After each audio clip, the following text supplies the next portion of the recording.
Quer aprender Química de graduação de forma didática e aprofundada? Então, assine um dos cursos de Universidade da Química. Link na descrição. Olá pessoal, estou iniciando um quadro novo aqui no canal, sugestão do meu ex-aluno, o Igor Assis. Se esse quadro der certo, se vocês gostarem, nós teremos outros vídeos voltados para esse tema, que são 10 coisas em Química. Então, aproveite, já se inscreva no canal, já dê o seu like, e nesse vídeo eu vou falar sobre as 10 principais equações que todo químico deve saber. Equação número 1, a equação dos gases ideais. Essa equação vocês devem conhecer desde o ensino médio. Na prática, é a definição quantitativa que nós temos para definir o que nós chamamos de gases ideais. Um gás ideal é uma coisa que não existe, é simplesmente um modelo. Nós temos outras equações capazes de descrever melhor um gás.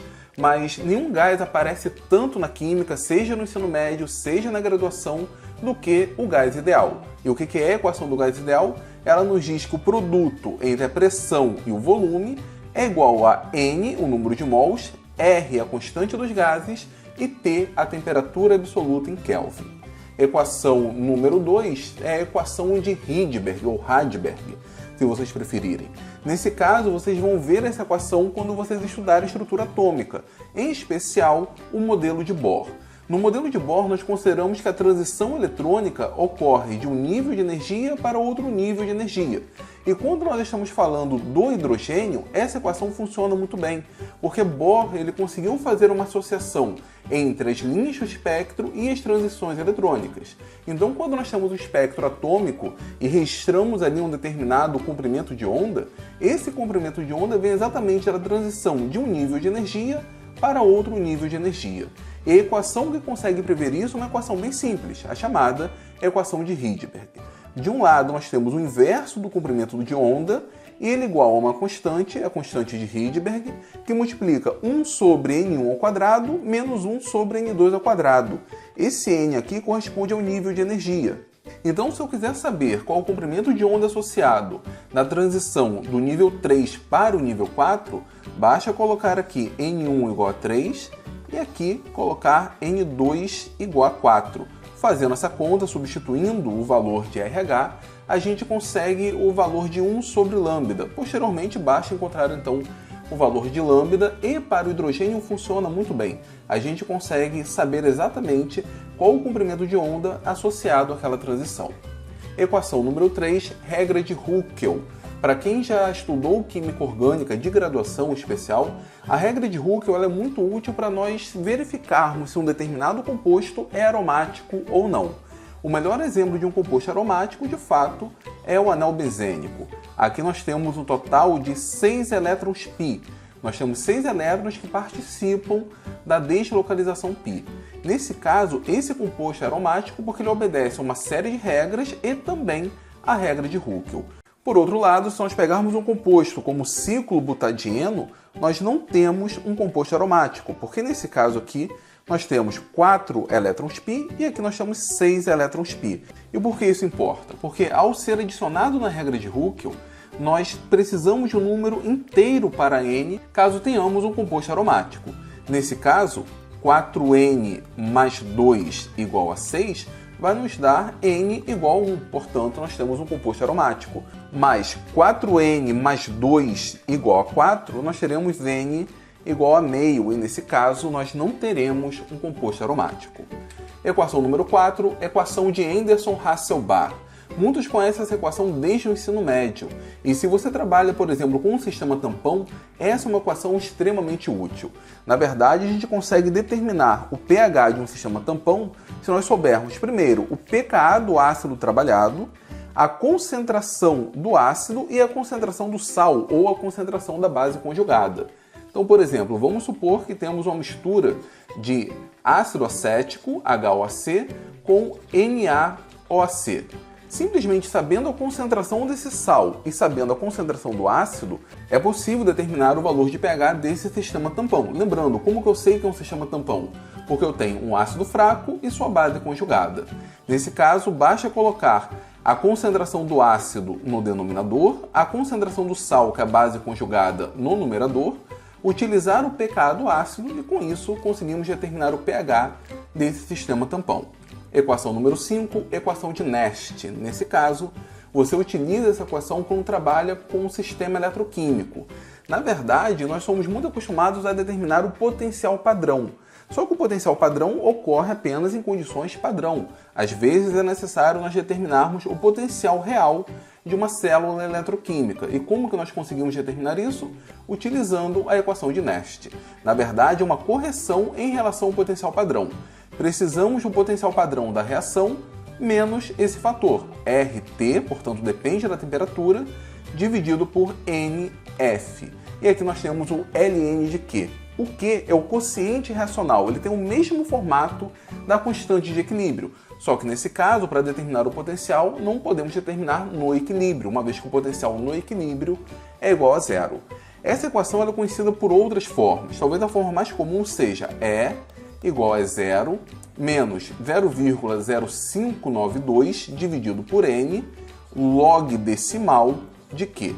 Nesse caso, nós temos o valor menos 0,0592 porque já substituímos o valor de R, consideramos a temperatura como 25 graus Celsius ou 298 Kelvin, já substituímos a constante de Faraday e fizemos a transformação de Ln para log decimal. Equação número 6, variação da energia interna. Nesse caso, já na termodinâmica, uma das primeiras equações que nós nos deparamos é a equação para a variação da energia interna. Na verdade, essa equação é praticamente sinônimo da chamada primeira lei da termodinâmica, onde nos diz que a variação da energia interna está relacionada à transferência de energia na forma de calor ou na forma de trabalho. Em algumas situações podemos desprezar o trabalho, em outras podemos desprezar o calor, mas de uma maneira geral, ΔU é igual a Q mais W. Uma outra versão para essa equação é ΔU igual a Q menos W, mas isso depende de como que nós definimos o sinal para o trabalho. Eu, particularmente, prefiro muito mais essa forma. Ainda em termodinâmica, equação número 7. Essa praticamente todo aluno de química sabe, inclusive usa como justificativa para um determinado processo ser espontâneo ou não. ΔG é igual a ΔH menos T∆S. Lembrando que só faz sentido utilizar essa expressão se a temperatura for fixa. Na prática, essa equação é utilizada para avaliar o sinal de ΔG. Se nós tivermos um ΔG negativo, é um indicativo de que o processo é espontâneo. Por outro lado, se o ΔG for positivo, é um indicativo de que o processo é não espontâneo. A condição para que o ΔG sempre seja negativo é termos um ΔH negativo, portanto o processo é exotérmico, e o ΔS positivo. Essa é a condição ideal para que o processo seja espontâneo.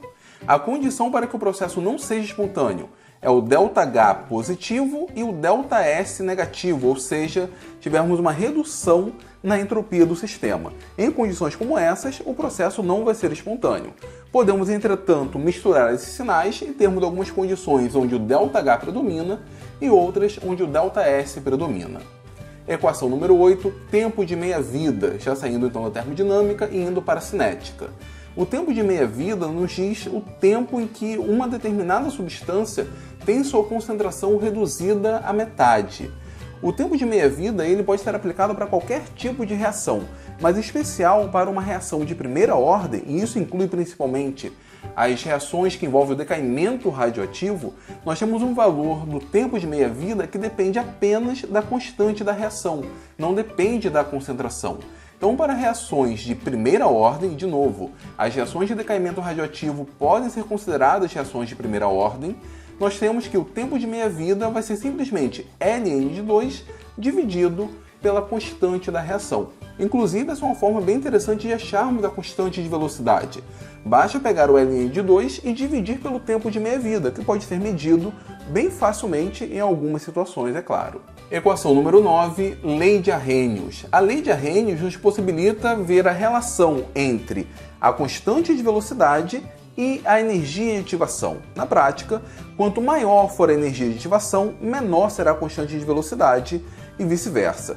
Talvez vocês não conheçam a lei de Arrhenius por essa forma, mas sim por sua forma linearizada. Nesse caso, ela assume o formato ln de K igual a ln de A menos EA, energia de ativação, dividido por RT. Inclusive, tendo os dados experimentais, é possível determinar através de análise gráfica a energia de ativação para uma determinada reação. E por fim, equação número 10, lei de Lambert-Beer. Para quem já estudou, por exemplo, análise instrumental, essa é uma equação muito utilizada. Nós aplicamos essa equação primeiro para sistemas bem diluídos quando estudamos a absorção óptica. Nesse caso, a absorção atômica ela depende de uma propriedade do sistema, que nós chamamos de absortividade molar, o epsilon, vezes o chamado caminho óptico, é uma constante para a maioria dos aparelhos, vezes a concentração. Na prática, ela nos diz que, tendo uma determinada solução, quanto maior for a concentração do nosso nanito, maior será a sua absorvância ou absorbância. É uma equação extremamente útil, entretanto, ela só funciona, vamos dizer assim, perfeitamente bem em sistemas bem diluídos. Bom, pessoal, era isso. São essas as 10 equações que eu considero mais importantes. É óbvio, não são todas as equações que nós aprendemos em química, pelo contrário.